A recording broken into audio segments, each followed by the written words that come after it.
Hello friends, எல்லாருக்கும் வணக்கம். Welcome back. After a long back, today we are going to start with income tax law for the assessment year 21-22. ஓகேங்களா? இந்த வீடியோவில் வந்து நம்ம பேசிக் concepts தான் பார்க்க போகிறோம். Basic definitions, assessment year, previous year, slab rates and special ரேட்ஸையும் சம்மையும் நம்ம நெக்ஸ்ட் வீடியோவில் பார்க்கலாம். ஸோ இன்றைக்கி பார்த்தீங்கன்னா இன்னைக்கு வீடியோவை ஸ்டார்ட் பண்ணலாம் வாங்க. ஸோ டேக்ஸ்னால் என்னன்றதுலேயே ஸ்டார்ட் பண்ணுவோம். டேக்ஸ்னால் என்னென்னா cost of living in society levied by the government to meet the common welfare expenditure society. ஓகேங்களா? இப்போ ஒரு கவர்மெண்ட்டுக்கு பார்த்தீங்கன்னா நிறைய பொறுப்புலாம் இருக்குது. Defence, medical facility, health and education, infrastructure development, இந்த மாதிரி நிறைய விஷயம் அவங்க பண்ண வேண்டியது இருக்கு இல்லையா? அவ்வளோதுக்கும் பார்த்தீங்கன்னா சும்மா பண்ண முடியாது, பணம் வேணும். அவ்வளோ பணத்துக்கு கவர்மெண்ட் எங்கே போகிறாங்க? கவர்மெண்ட்டுடைய ரெவன்யூ பார்த்தீங்கன்னா நமக்கிட்ட இருந்து அவங்க டேக்ஸ் ரெவன்யூ தான் அவங்களுக்கு மேஜர் போர்ஷன். ஓகேங்களா? ப்ளஸ் அவங்க லோன் வாங்குவாங்க. கவர்மெண்ட்டோடைய ஓன் இண்டஸ்ட்ரீஸ் இருக்குது, இன்வெஸ்ட்மெண்ட் அந்த மாதிரிலாம் தனியாக இருந்தாலும் கவர்மெண்ட்டோடைய மேஜர் ரெவன்யூ பார்த்தீங்கன்னா டேக்ஸ் ரெவன்யூ தான். ஸோ டேக்ஸ் வந்து என்ன, it is a compulsory contribution. நம்ம ஒரு சொசைட்டியில் இருக்கோம் அப்படின்னா நம்ம கண்டிப்பாக பே பண்ணியே தான் ஆகணும். ஓகேங்களா? யாருக்குன்னா கவர்மெண்ட்டுக்கு. எதுக்காகனா to meet the common welfare expenditure society. ஓகேங்களா? இப்போ டேக்ஸ் வந்து ஏகப்பட்ட டேக்ஸ் இருக்குது. டேக்ஸ்லையுமே ரெண்டாக தான் பிடிக்கிறேன், 2 வெரைட்டியாக பிடிக்கிறாங்க. என்னென்னா ஒன்று வந்து டேரக்ட் டேக்ஸஸ், ஆனால் பார்த்தீங்கன்னா இன்டைரக்ட் டேக்ஸ் இருக்குங்களா? டேரக்ட் டேக்ஸ்னால் என்னென்னா டேரெக்டாக இன்கம் மேலேயோ வெல்த் மேலேயோ ஒரு டேக்ஸ் இம்போஸ் பண்ணுறாங்க அப்படின்னா டேரக்ட் டேக்ஸ். ஓகேங்களா? இன்டைரக்ட் டேக்ஸ் அப்படின்னா என்னென்னா இன்கம் ஒரு வெல்த்தை பேஸ் பண்ண மாட்டாங்க, அதுக்கு பதிலாக குட்ஸ் அண்ட் சர்வீசஸ் பேஸ் பண்ணி குட்ஸ் அண்ட் சர்வீஸ் பேஸ் பண்ணி தான் டேக்ஸ் இருக்கும். ஓகேங்களா? டேரக்ட் டேக்ஸில் பார்த்தீங்கன்னா பர்டன் cannot be shifted அப்படின்னு சொல்கிறாங்க. ஓகே டேரக்ட் டேக்ஸில் பார்த்தீங்க அப்படின்னா பர்டன் cannot be shifted. இப்போ நான் வந்து இன்கம் டேக்ஸ் வந்து எக்ஸாம்பிள் ஆஃப் இன்டைரக்ட் டேக்ஸ் தான். ஏன்னா இன்கம் டேக்ஸ் என்ன, இன்கம் மேலே டேக்ஸ் பண்ணுறாங்க. ஓகேங்களா? இன்கம் மேலே டேக்ஸ் பண்ணுறாங்க. ஸோ டேரக்ட் டேக்ஸ்க்கு தான் வருது. நான் இன்கம் earn பண்ணுறேன், அதுக்கு நான் டேக்ஸ் கட்டுறேன். நான் போய் வேறு அந்த டேக்ஸை வந்து ரெக்கவர் பண்ண முடியாது. ஓகேங்களா? ஆனால் இன்டைரக்ட் டேக்ஸில் எப்படின்னா அந்த பட்டனை ஷிஃப்ட் பண்ணி விட முடியும். ஓகேங்களா? ஒருத்தவங்க ஒரு குட்ஸை வாங்கும்போது ஒரு டேக்ஸ் பே பண்ணிவிட்டு வாங்குறாங்க.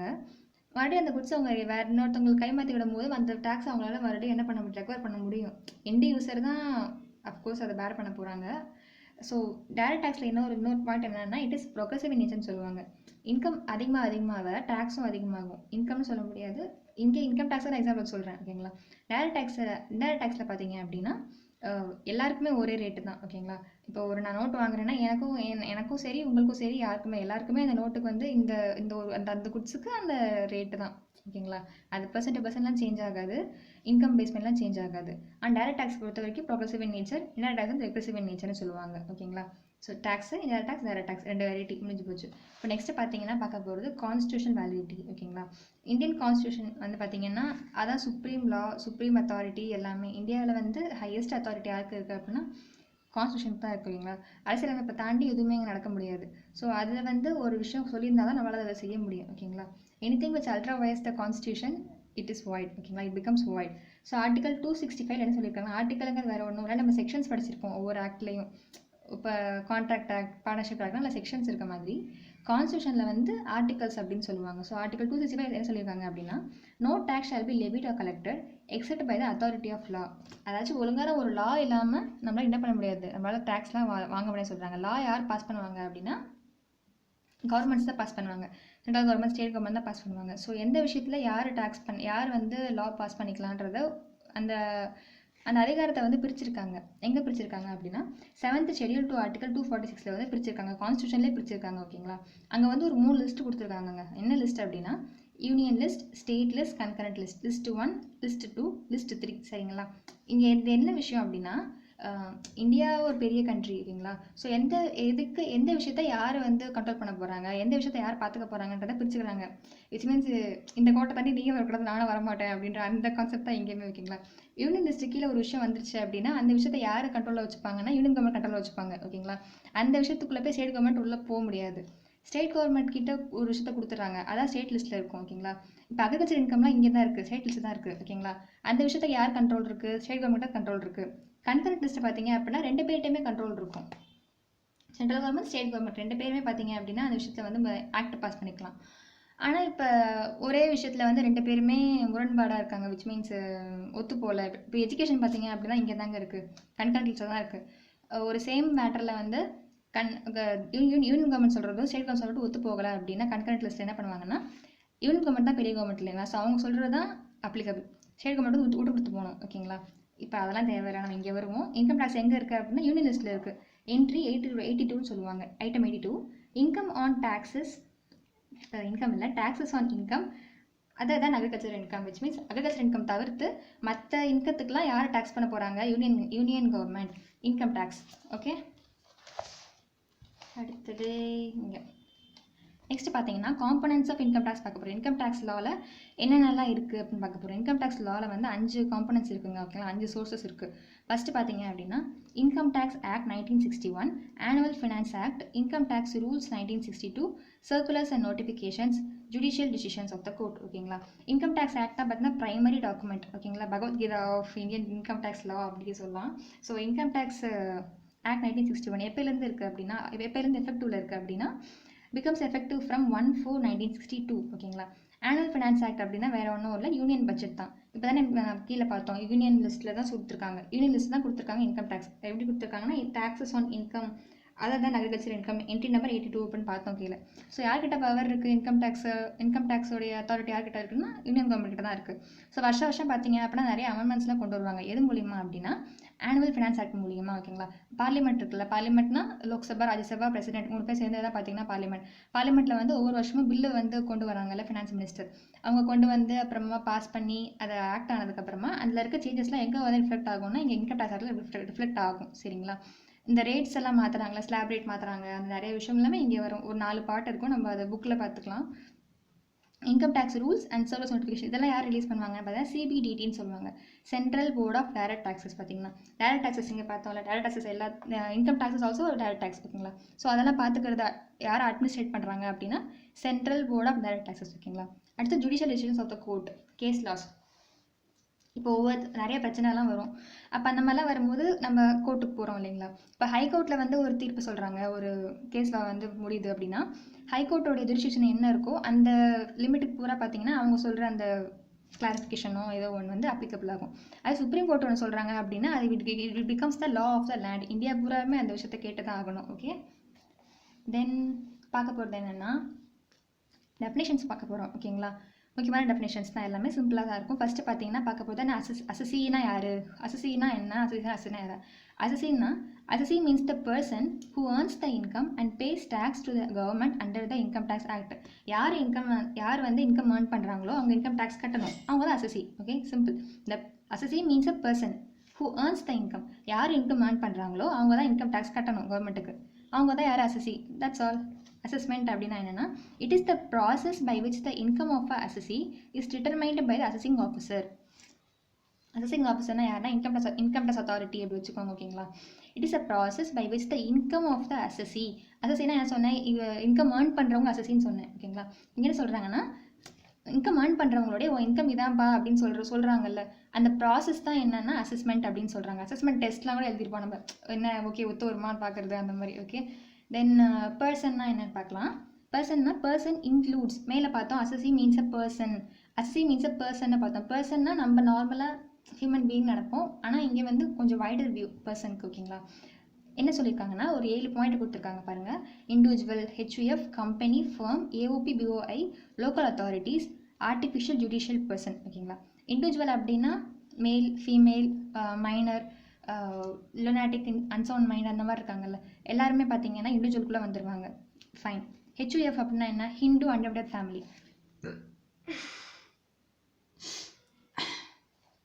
ஹெச்யூஎஃப் அப்படின்னா Hindu undivided family, which means Hindu undivided ஃபேமிலினா ஹிந்துவும் வருவாங்க, ஜெயின்ஸ், சீக்ஸ் அவங்களும் வருவாங்க. அடுத்து கம்பெனி அப்படின்னா domestic company, foreign company, non domestic company எல்லாமே வந்துடுவாங்க. ஃபர்ம்னா partnership firm, AOPOI, association of person, body of individual. Association of பர்சன்னா வேறு ஒன்றும் இல்லை, இங்கே இருக்காங்கள persons, individual, HUF, company, firm, இங்கே இருக்க எல்லாரும் ஒரு காம்பினேஷனாக சேர்ந்துருக்காங்க அப்படின்னா அது association of person. Body of individuals அப்படின்னா இண்டிவிஜுவல்ஸ் மட்டும், ஏபிசி, இப்போ பிரீத்தி, பவித்ரா, சாய்ஹிரன், ஹேமா, இந்த மாதிரி ஒரு 4-5 இண்டிவிஜுவல்ஸ் மட்டும் சேர்ந்துருக்காங்கன்னா body of individuals. Association of person அப்படின்னா இங்கே இருக்கல ஏதோ ஒரு காம்பினேஷன் சேர்ந்துருக்காங்க. ஓகேங்களா, அடுத்து லோக்கல் அத்தாரிட்டினா முனிசிபல் அத்தாரிட்டி தெரியும். ஆர்டிஃபிஷியல் ஜுடிஷியல் பர்சன் அப்படின்னா டைட்டிஸ், ஐடல்ஸ், இப்போ lord Vishnu, lord Murthy, lord Shiva, bar council, university. அது எப்படின்னா அவங்க ஒரு பர்சன் கிடையாது, விச் மீன்ஸ் நேச்சுரல் பர்சன் கிடையாது. ஆனால் இன் டேர்ம்ஸ் ஆஃப் இந்த ஐஸ் ஆஃப் லா பார்த்தீங்கன்னா அவங்கள வந்து ஒரு செப்பரேட் என்டிட்டியாக நம்ம ட்ரீட் பண்ண போகிறோம். ஓகேங்களா, இந்த ஃபஸ்ட்டு சொன்ன 6 கேட்டகரியில் ஒருத்தவங்க வரலன்னா இங்கே வந்துடுவாங்க, ஆர்டிஃபிஷியல் ஜுடிஷியல் பர்சனில் வந்துடுவாங்க, டைட்டிஸ், ஐடல்ஸ் அதோட சேர்ந்து. ஓகேங்களா, அது லார்ட் விஷ்ணு, லார்ட் மூர்த்தி அதெல்லாம் அப்படி வாங்கிட்டு வச்சுக்கோங்க. இப்போ பார்த்த வரைக்கும் கிளியராக இருக்குன்னு நினைக்கிறேன். ஸோ நெக்ஸ்ட் பார்த்தீங்கன்னா assessment year and previous year. ஓகேங்களா, அசஸ்மெண்ட் இயர் ப்ரீவியஸ் இயர் பார்க்கறதுக்கு முன்னாடி ஒரு விஷயம் இந்த இதெல்லாம் படித்து காமிச்சிடுறேன் ஒரு நிமிஷம். Income earned during the previous year, பிஒய்னா ப்ரீவியஸ் இயர். ஓகேங்களா, ஏஒய்னா assessment year. Income earned during the previous year is taxed in assessment year. அப்படின்னா ஏர்ன் பண்ணுற பீரியட் தான் ப்ரீவியஸ் இயர், டேக்ஸ் பண்ணுற பீரியட் அசஸ்மெண்ட் இயர். ஓகேங்களா, இப்போ நான் வேலை பார்க்குறேன், ஓகே, எங்கேயோ வேலை பார்க்குறேன்னு வச்சுக்கோங்களேன். நான் வந்து 1 மந்த் வேலை பார்த்தேன்னா ஒரு நாள் எனக்கு என்னது இன்கம் என்னுடைய சேலரி வந்து அக்ரூவ் ஆகுது. ஒரு நாள் மாதம் ஃபஸ்ட் டேலேருந்து 30 வரைக்கும் நான் ஒர்க் பண்ணுறேன்னா ஒரு நாள் என்னுடைய இன்கம் அக்ரூவ் ஆகுது. இன்கம் தானே, சேலரி இன்கம் தானே, ஒவ்வொரு நாளும் இன்கம் அக்ரூவ் ஆகுது. திடீர்னு குழப்பிடுச்சு. அடுத்த மாதம் வந்து 1ஆம் தேதி எனக்கு என்ன டியூ. ஓகேங்களா, ஒவ்வொரு நாளும் அக்ரூவ் ஆகிற இன்கம் அடுத்த மாதம் எனக்கு டியூ ஆகுது. அதே மாதிரி தான் இங்கே பார்த்தீங்கன்னா, இதை சும்மா ஏன் சொல்கிறேன்னா, ஏதோ சொன்னேன் ஃப்ளோவில் வந்துச்சு, லிங்க் பண்ணிக்கோங்க. ப்ரீவியஸ் இயரில் நான் இன்கம் ஏர்ன் பண்ணுறேன். ப்ரீவியஸ் இயரில் நான் என்ன பண்ணுறேன், income earned during the previous year. Previous இயரில் நான் இன்கம் ஏர்ன் பண்ணுறேன். அதுக்கு நான் டேக்ஸ் பே பண்ணுறது எப்போனா அசஸ்மெண்ட் இயரில். ஓகேங்களா, அசஸ்மெண்ட் இயரும் ப்ரீவியஸ் இயரும் ஒரு செயின் மாதிரி அடுத்தடுத்து வந்துகிட்டே இருக்கும். ஓகேங்களா, ப்ரீவியஸ் இயர் அப்போ அசஸ்மெண்ட் இயர் அடுத்தடுத்துன்னு சொல்லிட்டேன்.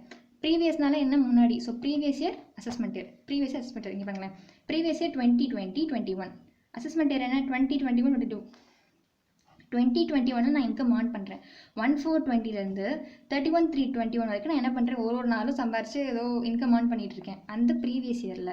அடுத்து அது முடிஞ்ச உடனே 1/4/21லேருந்து 31/3/22 வரைக்கும் அது அசஸ்மெண்ட் இயர். அந்த போன ப்ரீவியஸ் இயர் நான் ஏர்ன் பண்ணுறதுக்கு இங்கே டேக்ஸ் கட்டுறேன். ஓகேங்களா, ரெண்டுமே ஃபினான்ஷியல் இயர் தான். 1/4 ஆரம்பிச்சு 31/3 முடிஞ்சிடும். ஓகேங்களா, இப்போ டெஃபினேஷன் பார்க்கலாம், புரியும்னு நினைக்கிறேன். அசஸ்மெண்ட் இயர்னா என்னென்னா, a period of 12 months commencing on 1st April every year. ஒவ்வொரு வருஷமும் 1st April பார்த்தீங்கன்னா என்ன ஆரம்பிக்குது, 1st Aprilலேருந்து அடுத்த 12 months என்னது அசஸ்மெண்ட் இயர். ஓகேங்களா, it falls immediately after the previous year. Previous year முடிஞ்ச உடனே நான் இன்கம் அந்த 1 இயர்னா 1 இயர் எண்டிங் ஆன் எப்போனா 31/3 வரைக்கும் ஒரு வருஷம் முடிஞ்சிச்சு எனக்கு. ப்ரீவியஸ் இயர் முடிஞ்சிச்சுன்னா அதுக்கு அடுத்த நாள்லேருந்து எனக்கு அடுத்த 12 months என்ன என்னுடைய அசஸ்மெண்ட் இயர். ஓகேங்களா, income of a previous year, income of the previous இயரோட income is assessed or taxed and taxed இந்த இமீடியட் ஃபாலோயிங் அசஸ்மெண்ட். அடுத்தடுத்து செயின் மாதிரி தொடர்ந்து வந்துகிட்டே இருக்கும். ஓகேங்களா, ஸோ ப்ரீவியஸ் இயருக்கு பார்த்தோம்னா என்ன சொல்லியிருக்காங்க, financial year immediately presiding assessment year. Assessment இயருக்கு அப்படியே மொதல் ஃபினான்ஷியல் இயர்ப்பா அப்படின்றாங்க. ஓகேங்களா, அசஸ்மெண்ட் இயர் 21, 22 போயிட்டு இருக்குதுங்களா, அதுக்கு அப்படியே இமீடியட் ப்ரெசீடிங் ஃபினான்ஷியல் இயர். இதுக்கு மொதல் ஃபினான்ஷியல் இயர் என்னது, இதுக்கு முன்னாடி இருக்க இமீடியட் ப்ரெசீடிங் ஃபினான்ஷியல் இயர் அப்படின்னா 2021. இதான் என்ன இதோட அசஸ்மெண்ட் இயர், இதான் இதோட ப்ரீவியஸ் இயர். ஓகேங்களா, 2021 அதுதான் அசஸ்மெண்ட் இயரோட மொதல் வருஷம். அப்படியே income earned during the previous year is taxed in assessment year. ஓகேங்களா, ரொம்ப சிம்பிளான கான்செப்ட் தான் இது. ஃபஸ்ட் டைம் பார்த்தாங்கன்னா கொஞ்சம் கன்ஃபியூஷனாக தெரியும், ஆனால் பார்க்க புரிஞ்சிடும். ஓகே, இப்போ பார்த்தீங்கன்னா 2021, 21, 22, 22, 23 இது ஃபினான்ஷியல் இயருங்களா. ஓகேவா, இது மூணுமே ஃபினான்ஷியல் இயர். 1/4 ஆரம்பிச்சு 31 முடியுது. ஓகேங்களா, ஒரு ஃபினான்ஷியல் இயரும் 2 விஷயமா ஆக்ட் ஆகும். இப்போ இந்த வருஷம் எடுத்துக்கிட்டிங்கன்னா AY 21, 22. ஓகேங்களா, இது வந்து நான் அசஸ்மெண்ட் இயர்னு சொல்லுவேன். இந்த வருஷம் பார்த்தீங்கன்னா நான் போன வருஷத்தோட இன்கத்துக்கு நான் இந்த வருஷம் அசஸ்மெண்ட் இயராக ஆக்ட் ஆகும். ஓகேங்களா, அதே மாதிரி அடுத்த அசஸ்மெண்ட் இயருக்கு இந்த வருஷம் ப்ரீவியஸ் இயராக ஆக்ட் ஆகும். ஓகேங்களா, ஒரு ஃபினான்ஷியல் இயருக்கு ஒரு டியூவல் ரோல் இருக்குது அப்படின்னு வச்சுக்கலாம். ஃபைன். ஸோ ஜென்ரலான ஒரு கிளாஸ் என்ன, income earned during the previous year மறைச்சிட்டேன்னா இது.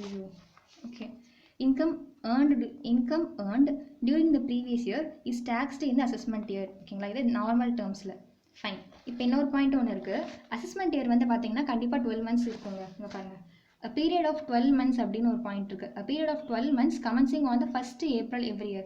ஒவ்வொரு வருஷமும் 1st April ஆரம்பிச்சு அடுத்த 12 months அசஸ்மெண்ட் இயர் தான். ஆனால் ப்ரீவியஸ் இயரில் வந்து கண்டிப்பாக அது 12 months இருக்குன்னு சொல்ல முடியாது. இப்போ நான் பிஸ்னஸ் வந்து கரெக்டாக 1/4 ஸ்டார்ட் பண்ணிட்டேன் அப்படின்னா 1/4லேருந்து 31/3 வரைக்கும் நான் வந்து என்ன பண்ணுவேன், ஒவ்வொரு நாளும் என்னுடைய இன்கம் நான் ஏர்ன் பண்ணிட்டே வருவேன், அக்ரூவ் ஆகிட்டே வரும், அப்படி வச்சுக்கலாம். ஓகேங்களா, கவுண்ட் ஆகிட்டே வரும். நான் பிஸ்னஸ் ஸ்டார்ட் பண்ணுறதே 1/6 தான் ஸ்டார்ட் பண்ணுறேன் அப்படின்னா 1/6லேருந்து 31/3 வரைக்கும் தான் என்னுடைய ஃபஸ்ட்டு ப்ரீவியஸ் இயர். ஓகேங்களா, அதுக்கப்புறம் அடுத்தடுத்த ப்ரீவியஸ் இயர் எனக்கு கரெக்டாக 12 months வந்துடும். ஸோ ப்ரீவியஸ் இயருங்கிறது கண்டிப்பாக 12 months தான் இருக்கும்னு சொல்ல முடியாது. அசஸ்மெண்ட் இயர் 12 months இருக்கும், ப்ரீவியஸ் இயர் வந்து 12 months இருக்கும்னு சொல்கிறாங்க. நியூவாக ஒரு பிஸ்னஸ் ஸ்டார்ட் பண்ணுறாங்க அப்படின்னா என்றைக்கு ஸ்டார்ட் பண்ணுறாங்களோ அன்னையிலேருந்து 31/3 வரைக்கும் அவங்களுடைய ஃபஸ்ட்டு ப்ரீவியஸ் இயர் வந்து மேபி லெஸ் தேன் 12 months இருக்கலாம். ஓகேங்களா, ஆனால் கண்டிப்பாக எப்போ முடிஞ்சிடும், 31/3 முடிஞ்சிடும் ப்ரீவியஸ் இயர். அசஸ்மெண்ட் இயர் எப்போ ஆரம்பிக்கும், கரெக்டாக 1/4 ஆரம்பிக்கும். அவ்வளோதான். ஃபஸ்ட் இயர் ஒரு பிஸ்னஸ் ஸ்டார்ட் பண்ணுறாங்கன்னா மொதல் வருஷம் மட்டும் அது மேபி 12 months கம்மியாக இருக்கலாம். நெக்ஸ்ட் இயர்ஸ் வந்து கரெக்ட் ஆகிடும். ஓகேங்களா? ஒரு ஜென்ரல் டேர்ம் என்ன, ப்ரீவியஸ் இயர் வருஷம் ப்ரீவியஸ் இயரில் இன்கம் ஏர்ன் பண்ணுவோம், அசஸ்மெண்ட் இயரில் டேக்ஸ் பண்ணுவோம். ப்ரீவியஸ் இயருக்கு அப்புறம் அடுத்த வருஷம் அசஸ்மெண்ட் இயர், ஒரு செயினாக போயிட்டே இருக்கும். சரிங்களா? ஃபைன். அடுத்து பார்த்தீங்கன்னா எக்ஸெப்ஷன் கொடுத்துருக்காங்க. கவர் ஆகுதா? Yes. Exception to the general rule that the income of the previous year is taxed in assessment year. மேலே பார்த்த மாதிரி தான் ப்ரீவியஸ் இயரில் ஏர்ன் பண்ணுறோம், அசஸ்மெண்ட் இயரில் டேக்ஸ் பண்ணுறோம். ஓகேங்களா? இது ஜென்ரலான டேர்ம். ஆனால் சில இடத்துல பார்த்தீங்க அப்படின்னா சேம் அந்த ப்ரீவியஸ் இயரையே அதாவது அசஸ்மெண்ட் இயருக்கு வெயிட் பண்ணுறதுலாம் கிடையாது, நீ ப்ரீவியஸ் இயர்லேயே டேக்ஸ் பண்ணிடுவாங்க. அந்த மாதிரி ஒரு 5 கண்டிஷன்ஸ் இருக்குது, 5 செக்ஷன்ஸ் இருக்குது. என்னென்ன பார்த்தீங்கன்னா, income of a non resident assessee from shipping business. Shipping business பண்ணுறாங்க ஒரு நான் ரெசிடென்ட்னா, இப்போ ரெசிடென்ட்டாக இருந்தால் நம்ம இந்த பிரச்சனை இந்த இது அவங்களுக்கு அப்ளிகபிள் ஆகாது. நான் ரெசிடென்ட்டாக இருக்காங்க ஒரு அசஸி அப்படின்னா அப்போ வந்து என்ன பண்ணணும்னா, அவங்க நெக்ஸ்ட் இயர் வரைக்கும் அசஸ்மெண்ட் இயருக்கு வெயிட் பண்ணுறதில்ல, ப்ரீவியஸ் இயர்லேயே அவங்களுக்கு வந்து என்ன பண்ணிடுவோன்னா வெயிட் பண்ணுறதுலாம் அதில் டக்குன்னு டேக்ஸ் பண்ணிடுவாங்க. ஓகேங்களா? அப்போ தான் அந்த போட்டு விட்டு அவங்க லீவ் பண்ணவே ஷிப்பு லீவே ஆகும். Income of a non resident assessee from shipping business. Income of a person who leaving India either permanently or long period of time. Income of a body is formed for a short duration. Income of a person likely to transfer property to avoid tax. Income of a discontinued business. Okay, இப்போ இதுக்கு மட்டும் நான் அதான் நோட்டுன்னு போட்டு கிறுக்கி வச்சுருக்கேன். இது ஆக்சுவலாக ஸ்டார் மாதிரி தான் இருக்குன்னு நீங்கள் நம்புங்க. ஓகே, ஸோ இந்த மேலே இருக்க 4 விஷயத்துக்கும் என்ன மேலே இருக்க 4க்கும் பார்த்தீங்க அப்படின்னா, அசஸி வந்து நான் ரெசிடென்ட்டாக இருக்காங்க, ஷிப்பிங் பிஸ்னஸ் வச்சுருக்காங்க, ஒரு பர்சன் லீவிங் இந்தியா, அப்புறம் income of a body is formed for a short duration, income of a person likely to transfer property. இங்கெல்லாம் பார்த்தீங்க அப்படின்னா அசஸிங் ஆஃபீஸருக்கு வந்து ஆப்ஷன் இருக்காது. எப்படி சொல்கிறதுனா, அவங்க வந்து நெக்ஸ்ட் இயர் அசஸ்மெண்ட் இயருக்கு வெயிட் பண்ணலாமா அப்படின்ற ஆப்ஷன் கிடையாது. கண்டிப்பாக அவங்க அப்படியே டேக்ஸ் பண்ணிடணும். ஓகேங்களா? விச் மீன்ஸ் அந்த ப்ரீவியஸ் இயர்லேயே டேக்ஸ் பண்ணிடுவாங்க, நெக்ஸ்ட் இயர் வெயிட் பண்ண மாட்டாங்க. ஆனால் இன்கம் ஆஃப் டிஸ்கண்டினியூட் பிஸ்னஸ் அப்படின்ற இந்த கேஸில் மட்டும் பார்த்தீங்க அப்படின்னா ஒரு டிஸ்கிரிஷனரி ஆப்ஷன் இருக்குது. யாருக்கு அப்படின்னா அசஸிங் ஆஃபீஸருக்கு. அசஸிங் ஆஃபீஸர்னா யார்? Income tax authority. அவருக்கு ஒரு டிஸ்கிரிஷனரி பவர் அப்படின்னா என்னென்னா, அவருடைய சுய விருப்பம் தான். அவர் நினச்சா அந்த வருஷமே டேக்ஸ் பண்ணலாம், அந்த ப்ரீவியஸ் இயர்லேயே டேக்ஸ் பண்ணிடலாம். இல்லைனா ஹீ கேன் ஆல்சோ வெயிட். ஓகேங்களா? அது வந்து யாருடைய பவரில் இருக்குன்னா, இவர்கிட்ட தான் பவர் இருக்குது. யார்கிட்டனா அசஸிங் ஆஃபீஸர்கிட்ட பவர் இருக்குன்னு சொல்கிறாங்க. ஓகேங்களா? ஸோ அடுத்து பார்த்தீங்கன்னா சார்ஜிங் செக்ஷன் வந்தாச்சு. Section 4 charging section. ஓகேங்களா? இன்கம் ஆஃப் சார்ஜிங் செக்ஷன் வந்து section 4. Income of the previous year of a person is charge to tax in the immediate following assessment year. Except இந்த செக்ஷன்ஸ்லாம் பார்த்தீங்கன்னா அப்படியே இங்கே கீழே நான் கவர் அப் பண்ணாமல் விட்டுட்டேன், அந்த இடத்துல எழுதலை. இங்கே நான் 5 பாயிண்ட்டை பார்த்தோம் இல்லையா, 1 2 3 4 5, இந்த 5ம் இங்கே இருக்க 5 செக்ஷன்ஸ் உடையது. ஓகேங்களா? ரெஸ்பெக்டிவ்லி மேட்ச் பண்ணிக்கோங்க. ஐம் ஸோ சாரி, நான் எழுத மறந்துட்டேன். Tax shall be charged at the rate prescribed for the year by the Annual Finance Act or the Income Tax Act 1961 or both. இப்போ டேக்ஸ் ரேட் இருக்குது பார்த்தீங்களா, tax rate வந்து சில இங்கே ஆனுவல் ஃபினான்ஸ் ஆக்ட் பட்ஜெட்டில் வந்து சொல்லுவாங்கன்னு நான் இப்போ இங்கே தான் சொன்னேன். இந்த இடத்துல சொல்லியிருப்பேன், ஆனுவல் ஃபினான்ஸ் ஆக்ட் பட்ஜெட்டில் வந்து இன்கம் டேக்ஸ் ரேட்லாம் சொல்லுவாங்க அப்படின்ட்டு. அங்கேயும் சொல்லுவாங்க, அது ஸ்லாப் ரேட்ஸ் வந்து சொல்லுவாங்க. ப்ளஸ் இன்கம் டேக்ஸ் ஆக்ட்லேயே டிஃபால்ட்டாக சில ரேட்ஸ் எல்லாம் இருக்குது. இப்போ வந்து பேர் என்ன, லாட்ரி இன்கம்க்கு நான் லாண்ட்ரின்னு சொல்ல வந்துட்டேன். லாட்ரி இன்கம், இப்போ ரேஸ் ஹார்ஸு, அப்புறம் ஷார்ட் டேர்ம் கேபிட்டல், அந்த மாதிரி சில ஸ்பெசிஃபைட்லாம் பார்த்தீங்க அப்படின்னா ஆக்ட்லேயே பார்த்தீங்கன்னா என்ன இருக்குன்னா சில ரேட்ஸ் கொடுத்துருக்காங்க. ஸோ அந்த ரேட் அப்ளிகபிள்னா அது இங்கேருந்து எடுத்துக்கணும். ஸ்லாப் ரேட்லாம் நம்ம இங்கேருந்து எடுத்துக்கணும் ஃபினான்ஸ். ஸோ எந்த ரேட் அப்ளிகபிளோ அதுக்கு டேக்ஸ் பண்ணணும். ஓகேங்களா? அதை வச்சு டேக்ஸ் பண்ணணும். Tax shall be levied in accordance with and subject to the various provisions contained in the act. Section 4 தான் பார்த்தீங்கன்னா சார்ஜபிலிட்டிங்க. இங்கே இருந்தால் ஒருத்தங்களுக்கு வந்து டேக்ஸ் லைபிலிட்டி அரைஸ் ஆகுது. எப்படி சொல்கிறதுனா, இது வந்து பேக் போன் ஆஃப் இன்கம் டேக்ஸ்னே சொல்லுவாங்க. ஓகேங்களா? செக்ஷன் 4 இருந்தால் ஒருத்தங்களுக்கு டேக்ஸ் லைபிலிட்டி அரைஸ் ஆகுது. அதுக்கான ரேட்ஸ் எல்லாம் எங்கேருந்து எடுத்துக்கணும்னா ஆக்டில் சொல்லியிருந்தாங்கன்னா ஆக்டில் ஒரு ஆனுவல் ஃபினான்ஸ் ஆக்டில் இதுவே எடுத்துக்கணும். ஸோ நெக்ஸ்ட் பார்க்க போகிறது பார்த்தீங்கன்னா rates of taxes for the assessment year 21-22. So இப்போ ஃபஸ்ட்டு பார்த்தீங்கன்னா இண்டிவிஜுவல். இப்போ நம்ம பர்சன்ஸ் பார்த்தோம் இல்லையா, என்ன பர்சன் பார்த்தோம், இண்டிவிஜுவல், ஹெச்யூஎஃப், கம்பெனி, ஃபர்மு, இந்த ஏஓபிஓஐ, லோக்கல் அத்தாரிட்டி, இந்த 7 பேருக்கும் ஒவ்வொருத்தவங்களுக்கும் ஒவ்வொரு விதமான என்ன இருக்குது, ஒவ்வொருத்தவங்களுக்கும் ஒவ்வொரு ட்ரீட்மெண்ட் இருக்குது, ஒவ்வொருத்தவங்களுக்கும் ஒரு ஸ்பெஷல் ட்ரீட்மெண்ட் இருக்குது. ஓகேங்களா? ஸோ அந்த ட்ரீட்மெண்ட் தான் பார்க்க போகிறோம். ஃபஸ்ட்டு பார்க்க போகிறதுன்னா இண்டிவிஜுவல். கொஞ்சம் கிறுக்கிட்டேன்ல, பரவாயில்ல. Individual, HUF, AOB, POI, AJP, artificial judicial person, இவங்க 5 பேருக்கும் பார்த்தீங்கன்னா இப்போ நம்ம பார்க்க போகிறது தான் ஸ்லாப் ரேட். ஒருத்தவங்களோட இன்கம் நம்ம கண்டுபிடிச்சதுக்கப்புறமா அந்த இன்கம்மை வந்து இந்த ஸ்லாப் ரேட்டில் அப்ளை பண்ணி தான் நம்ம என்ன பண்ணி இன்கம் டேக்ஸ் எவ்வளோன்னு கண்டுபிடிக்க போகிறோம். ஓகேங்களா? இந்த ஸ்லாப் ரேட் அப்ளை பண்ணணும். அதுக்கப்புறம் சர்சார்ஜ்னு ஒன்று இருக்கான்னு பார்க்கணும். சர்சார்ஜ் ஆர் ரிபேட் அதை கன்சிடர் பண்ணணும். சர்சார்ஜ் ஆர் ரிபேட்டுக்கு அப்புறமா நம்ம செஸ்ஸு அந்த விஷயம்லாம் வரும். ஸோ ஒவ்வொன்றா பார்ப்போம். Okay, wait. இந்த நோட்ஸில் நான் மார்ஜினல் ரிலீஃப் எழுதலை. மார்ஜினல் ரிலீஃபே நம்ம கடைசியாக தனி வீடியோவை பார்த்துக்கலாம். இந்த இடத்துல நான் அதை கொண்டு வரல. ஸோ ஃபர்ஸ்ட் பார்க்க பார்த்தீங்கன்னா ஸ்லாப் ரேட் பார்க்க போகிறோம். ஓகேங்களா? Individual HUF AOB POI AJP இவங்க எல்லாருக்கும். இந்த இடத்துல இண்டிவிஜுவலுங்கிறது என்ன சொல்லலாம்னா, இண்டிவிஜுவல் வந்து பிலோ த ஏஜ் ஆஃப் 60 ஏஜுக்கு கீழே இருக்கவங்களுக்கு தான் இந்த ஸ்லாப் ரேட். ஓகேங்களா? இண்டிவிஜுவலுக்கு மட்டும் நம்ம ஏஜ் பார்க்கணும். இந்த ஹெச்யூஎஃப்கோ ஏஓபிக்கோ பிஓஐ ஏஜேபி இவங்க 4 பேருக்கு நம்ம இந்த அசிக்கு ஏஜ் எல்லாம் பார்க்க போகிறது இல்லை. ஆனால் ஒரு இண்டிவிஜுவலாக இருக்காங்க அப்படின்னா அவங்களோட ஏஜ் என்ன நம்ம தெரிஞ்சுக்கணும். அதே மாதிரி நான் ரெசிடெண்ட்டாக இருந்தாலும் நம்ம விஷயத்த பார்க்கணுன்ற அவசியமும் இல்லை. ரெசிடென்ட் இண்டிவிஜுவல் அவங்களுக்கு வந்து 60 இயர்ஸ்க்கு கீழே இருக்காங்கன்னா அவங்களுக்கு இந்த ஸ்லாப் ரேட் அப்ளிகபிள். அதே நான் ரெசிடெண்ட்டாக இருக்காங்க அப்படின்னா அவங்களுக்கு ஸ்லாப் ரேட்லாம் பார்க்கணுன்ற அவசியம் இல்லை. வெயிட்